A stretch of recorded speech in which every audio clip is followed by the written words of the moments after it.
Hi friends, నేను మీ Shweta. Welcome back to our channel. ఈరోజు మన కిచెన్లో మార్నింగ్ పూట అప్పటికప్పుడు చేసుకునే ఈజీ బ్రేక్ఫాస్ట్ రెసిపీ చూపిస్తున్నానండి. అదే రవ్వ అప్పం. దీన్ని మంచి చట్నీతో సర్వ్ చేసుకుంటే చాలా బాగుంటుంది. చాలా సాఫ్ట్గా స్పాంజీగా కూడా ఉంటుంది. ఇన్స్టాంట్గా చేసుకునే ఈ బ్రేక్ఫాస్ట్కి అసలు ఆయిల్ అనేది వాడనవసరం లేదండి. మరి తయారీ విధానం ఏ విధంగా ఉందో చూసేద్దామా?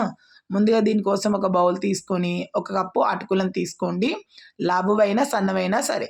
దీంట్లో వాటర్ వేసి ఒకసారి బాగా వాష్ చేసుకోండి. దాంట్లోకి ఒక 2 నిమిషాలు ఫ్రై చేసుకున్న ఒక కప్పు ఉప్మా రవ్వను తీసుకోండి. దీంట్లోకి హాఫ్ కప్పు వరకు పెరుగు తీసుకోండి. దాంట్లో మరొక కప్పు వాటర్ తీసుకొని ఈ ఇంగ్రీడియంట్స్ అన్నీ ఒకసారి బాగా కలిసేలా కలుపుకొని వీటిని ఒక 10 నుంచి 15 నిమిషాల వరకు బాగా నాననివ్వాలి. ఇవి నానేలోపు దీంట్లోకి ఒక మంచి చట్నీ అయితే రెడీ చేసుకుందామండి.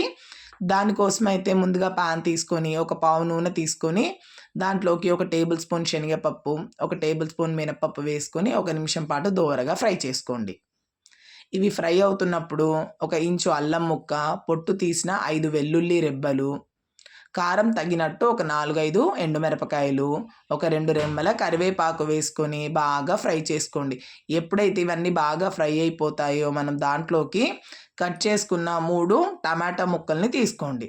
1 కప్పు వరకు అవుతాయండి 3 టమాటాలు అంటే. వీటిలోకి టేస్ట్కి తగ్గట్టు సాల్ట్ వేసుకొని టమాటో అనేది పూర్తిగా మగ్గేంత వరకు కలుపుకొని మూత కవర్ చేసుకోండి. ఒక 3 నిమిషాల తర్వాత చూపిస్తానండి. చూడండి, టమాటో అనేది బాగా సాఫ్ట్గా అయిపోయి వాటర్ రిలీజ్ అయింది. ఇప్పుడు ఒక చిన్న రెమ్మ చింతపండు వేసుకొని కలుపుకొని స్టవ్ ఆఫ్ చేసుకొని పూర్తిగా చల్లారనివ్వాలి. ఇది పూర్తిగా చల్లారేలోపు ఒక మిక్సీ జార్ తీసుకొని దాంట్లోకి మనం చల్లారబెట్టుకున్న మిశ్రమాన్ని మొత్తం వేసేయండి. ఇలా వేసిన తర్వాత దీంట్లోకి ఒక టేబుల్ స్పూన్ వరకు జీలకర్ర వేసుకొని కొద్దిగా వాటర్ యాడ్ చేసుకొని ఫైన్ పేస్ట్లా రెడీ చేసుకోండి. ఇలా మనకు కన్సిస్టెన్సీ ఉంటే సరిపోతుంది. మీకు ఇంకా లూజ్గా కావాలంటే వాటర్ అనేది యాడ్ చేసుకోవచ్చు. ఇలా ఇన్స్టెంట్గా రెడీ చేసిన చట్నీకి మనం జీలకర్ర, ఆవాలు, మినపప్పు, కరివేపాకు, ఎండుమిరపకాయలు వేసుకొని చక్కగా తాలింపు వేసుకుంటే చాలా అంటే చాలా బాగుంటుంది. మనం చేసుకునే ఇన్స్టెంట్ బ్రేక్ఫాస్ట్కి ఈ చట్నీ అనేది సూపర్ టేస్టీగా ఉంటుంది. ఇంకా ఇలా చట్నీ చేసి రెడీ పెట్టుకున్నట్టయితే అప్పటికప్పుడు రవ్వప్పం వేసుకొని వెంటనే వేడివేడిగా తినేసేయచ్చు.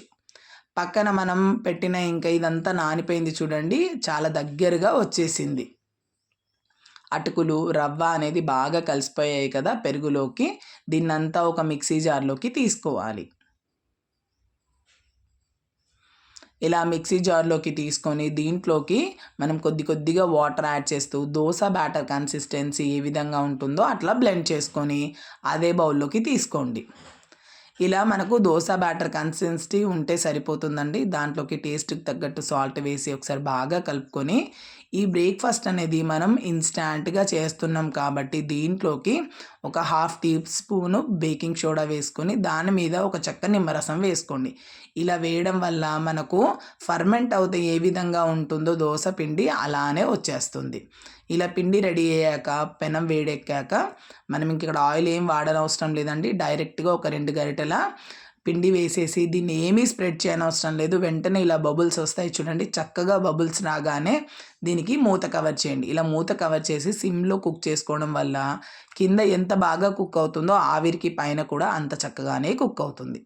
మీకు కావాలంటే రెండో సైడ్ కూడా చేసుకోవచ్చండి. మనం రెండో సైడు వేసుకొని ఫ్రై చేసుకోవాల్సిన అవసరం లేదు. ఒక్క సైడ్ కుక్ చేసుకున్నా సరిపోతుంది. ఇలా మీకు నచ్చినన్ని దోశలు అయితే వేసుకోవచ్చండి. ఇట్లా ఇన్స్టాంట్గా అప్పటికప్పుడు చాలా ఈజీగా ఈ బ్రేక్ఫాస్ట్ అయితే రెడీ చేసుకోవచ్చు. అంతేనండి, రవ్వ అప్పం చాలా ఈజీగా రెడీ అయిపోయింది కదా. మీకు నచ్చితే video please like, share, subscribe my channel. మరికొన్ని వీడియోస్ కోసం మన ఛానల్ని ఇలానే ఫాలో అవుతూ ఉండండి. మీరు ఒకసారి ట్రై చేసి మీ ఎక్స్పీరియన్స్ నాతో షేర్ చేసుకోండి. Thank you for watching my videos.